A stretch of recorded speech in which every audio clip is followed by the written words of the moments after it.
अस्सलाम वालेकुम मेरे सादा से पाकिस्तानियों। मेरा नाम रेहान तारिक है और आप मेरा यूट्यूब चैनल और फेसबुक पेज देख रहे हैं। गुज़श्ता रोज़ साबिक वज़ीर दिफा और पाकिस्तान तहरीक-ए-इंसाफ के अहम रुकन, जो पाकिस्तान तहरीक-ए-इंसाफ के लिए केपी से चीफ मिनिस्टर भी रहे, पीटीआई के लिए लोगों को इकट्ठा कर करके उनके गले में पीटीआई के मफलर्स भी डालते रहे।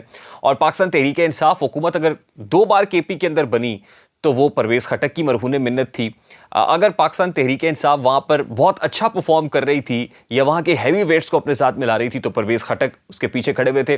कल उसी परवेज़ खटक को पाकिस्तान तहरीक-ए-इंसाफ ने पार्टी से निकाल बाहर किया है, यानी पाकिस्तान तहरीक-ए-इंसाफ की बुनियादी रुकनियत ख़त्म कर दी है। जब ये हुआ तो परवेज़ खटक ने भी बाउंस बैक किया, यानी रिस्पॉन्ड किया है, और वो कहते हैं कि अगर हिम्मत है तो पार्टी चेयरमैन मेरे खिलाफ इलेक्शन लड़के दिखाएं। अब वो किस बेस पे कह रहे हैं, ये वही ग्राउंड्स हैं, ये वही बेसिस हैं जिस पे परवेज़ खटक के बारे में ये बातें सामने आ रही थी कि वो 40 से 50 इलेक्टेबल्स अपने साथ रखते हैं और एक नई पार्टी लेकर मंजर आम पर आ जाएंगे। और फिर परवेज़ खटक को अगर कोई इंजेक्शन लगाता है ताकत के तो वो इस्टेब्लिशमेंट है।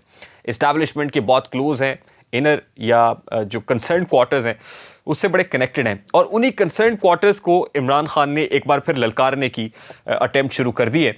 और जब वो ये कहते हैं कि बुशरा बीबी मेरी मुर्शद है, तो फिर आप अंदाज़ा कर सकते हैं कि ये कौन कह रहा होगा कि एक बार फिर गिरती हुई दीवारों को एक धक्का और दो वाला मामला है। तो उन्होंने अब पावर ब्रोकर्स कहना शुरू कर दिया है, पावर्स दैट बी को या ताकतवर हलकों को, जिन्हें कभी उन्होंने न्यूट्रल कहा, कभी मीर जाफर और मीर सादिक कहा, अब उनको डायरेक्टली पावर ब्रोकर्स कहना शुरू कर दिया है। मैं पावर ब्रोकर्स को बताना चाहता हूं कि मेरी 27 ईयर्स की 27 साल जद्दोजहद है, इसलिए अब आपका कोई अमल दखल नहीं होगा सियासत में। अगर आप ये कहेंगे इन्फ्लुएंस कर लेंगे तो ये आपकी खामख्याली है। कभी वो DG-ISPR की प्रेशर के ऊपर जवाब देते हुए कहते हैं कि DG-ISPR की इतनी उम्र नहीं है जितना मेरा तजर्बा है। DG-ISPR को बराह रास्त जिस तरह से अटैक करते हैं, और अब वो पावर ब्रोकर्स कह के मिलिट्री इस्टेब्लिशमेंट से राब्तों की कोशिश भी कर रहे हैं और उनको अटैक कर रहे हैं, दबाव बढ़ा रहे हैं, और दबाव बढ़ा के अपना जो इंटरेस्ट है उसको अचीव करने की कोशिश कर रहे हैं। खबरें तो ये भी हैं कि प्रेसिडेंट आरिफ अलवी भी कुछ ऐसी ही कोशिशों में मसरूफ़ है, और पाकिस्तान तहरीक-ए-इंसाफ के वो लोग जो 9 मई इंसिडेंट के अंदर मुलविस रहे हैं उनके साथ बराह रास्त राब्ते में भी हैं।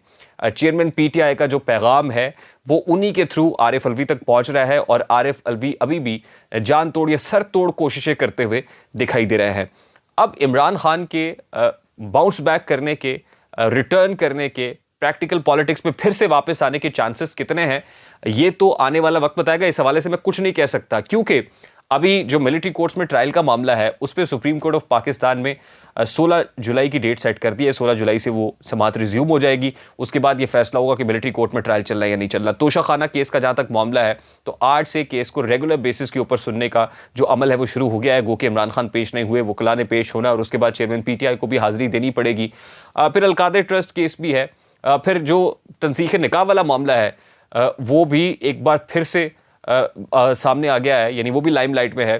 तो यानी केसेस तो बहुत सारे हैं, लेकिन इमरान खान की गिरफ्तारी क्यों नहीं हो पा रही है। मैं आपको पहले भी बता रहा था कि इमरान खान के पीछे जो बड़े हैं ना, जिनका ताल्लुक भी मिलिट्री इस्टेब्लिशमेंट से रहा है, वो जनरल बाजवा हो या जनरल फैज़ हो, इमरान खान के हर केस के पीछे कहीं ना कहीं वो भी निकल आते हैं। यही वजह है कि इमरान खान साहब बड़े कॉन्फिडेंट नज़र आते हैं और फिर इस्टेब्लिशमेंट को अटैक करते हैं, क्योंकि इनसाइड एंड आउट दोनों एक दूसरे को बखूबी जानते हैं। अब इमरान खान के यहाँ इतमाद है, वो ये सब कुछ कर रहे हैं, वो आखिरी तड़प रहे हैं, फड़क रहे हैं, रक्स कर रहे हैं कि शायद ये आखिरी अटैम्प्ट करके उनको कुछ मिल जाए। दूसरी तरफ जो हुक्मरान इत्तेहाद है, इमरान खान को इस चीज़ का भी रियलाइजेशन है कि हुक्मरान इत्तेहाद में भी फूट पड़ी हुई है, वहाँ भी इनडिसाइसिवनेस है, वहाँ भी फैसले नहीं हो पा रहे हैं। बुनियादी तौर पे एक फ़ैसला जो बड़ा इंपॉर्टेंट था और मियां नवाज शरीफ साहब को बहुत देर पहले पाकिस्तान पहुँच जाना चाहिए था, आ जाना चाहिए था, और अंदाजे भी यही थे कि वो पाकिस्तान आ जाएंगे, लेकिन अभी तक उनको ग्रीन सिग्नल या गो हेड नहीं मिल रहा। और ये ग्रीन सिग्नल अगर कोई नहीं दे रहा तो वो मिलिट्री इस्टेब्लिशमेंट है, क्योंकि वहाँ भी ठनी हुई है। नवाज शरीफ और इस्टेब्लिशमेंट के माबैन ये ठनी हुई है कि नवाज शरीफ चौथी बार वज़ीर आज़म बनने के लिए पर तोल रहे हैं, जबकि इस्टेब्लिशमेंट को नवाज शरीफ बतौर वज़ीर आज़म कबूल नहीं है। और उनको ये पैगाम दिया गया है कि आप सियासत से रिटायरमेंट ले लें, लेकिन मियाँ नवाज शरीफ भी अड़े हुए हैं कि एक बार तो मैंने ये कसम पूरी करनी है कि मैंने सियासत में आना है और चौथी बार वज़ीर आज़म बनना है। भले वज़ीर आज़म बनने के बाद मैं रिटायरमेंट ले लूँ और अपने भाई को वज़ारत उज़्मा सौंप दूँ, क्योंकि इस्टेब्लिशमेंट ये कह रही है कि अगर शहबाज शरीफ वज़ीर आज़म होंगे तो हमें काबिल कबूल है, आप हमें वज़ीर आज़म कबूल नहीं है। ये पैगाम कैटेगोरिकली पहुँचा दिया गया है।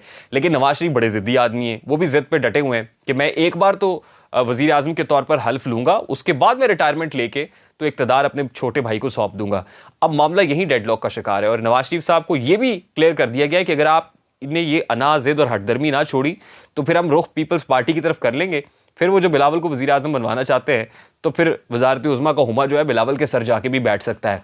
तो अभी यहाँ पे एक डेड लॉक है और इस डेड लॉक के अंदर ही फैसले बड़ी तेज़ी से करने पड़ेंगे, क्योंकि अगर ये फैसले अभी ना हुए, इनडिसाइसिवनेस रही, तो कोई पता नहीं है कि इस्टेब्लिशमेंट इलेक्शन से ही मुकर जाए, वो इलेक्शन कराए ही ना, और फिर अल्टीमेटली पॉलिटिकल स्टेक होल्डर्स के हाथों से इलेक्शन वाला मामला भी टाई टाई फिश हो जाएगा। यानी इमरान खान का तो पत्ता साफ करने पर बहुत से लोग जश्न मना रहे हैं, सेलिब्रेट कर रहे हैं, वो तो साफ हो गया, लेकिन इसकी आड़ में और भी बहुत से लोगों का पत्ता साफ होता हुआ नजर आ रहा है। इसलिए मैं बार बार कहता हूं कि चिराग सबके बुझेंगे, हवा किसी की नहीं। अगर कोई ये समझता है कि इससे फायदा हमें हो जाएगा तो वो फायदा होता हुआ दिखाई नहीं दे रहा। तारीखें बहुत सारी आई मियां नवाज शरीफ की वापसी की, लेकिन तारीख अभी तक जहां से आनी है या जिन्होंने गो हेड देना है उन्होंने अभी तक कोई गो हेड नहीं दिया है।